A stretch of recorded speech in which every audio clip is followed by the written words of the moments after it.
जैन की उम्र 80 साल है और वो एक किसान है।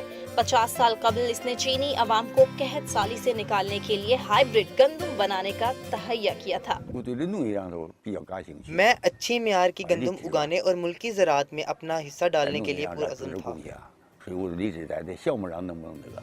इसके बाद से जैन ने अपनी जिंदगी के कई साल इस काम को सीखने और तजुर्बात करने में गुजार दिए।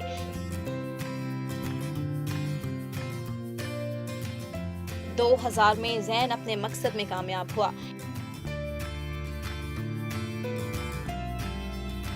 इस गंदम के 90 खोशे हैं, जो कि आम गंदम से 2 गुना ज्यादा हैं। जैन ने इसे ज्यादा खोशों वाली गंदम का नाम दिया है। इस गंदम में प्रोटीन की मिकदार ज्यादा होती है और इसके अंदर बीमारियों से बचाव की सलाहियत भी ज्यादा है। इस गंदम की किस्म की हर साल 450 किलोग्राम पर हेक्टर पैदावार होती है। इस किस्म की गंदम को काश्त करना महंगा होता है। अपने अखराजात अदा करने के लिए जैन ने शहद की मक्खियां रखी हुई हैं। इसके अलावा वो सब्जियां भी उगाता है और सिक्योरिटी गार्ड की नौकरी भी करता है। अलबत्ता माहिरीन का मानना है कि हाइब्रिड गंदम बेहतरीन मयार की नहीं है। अभी इसमें मजीद बेहतरी आ सकती है। वैंग का रिटायर होने का कोई इरादा नहीं है।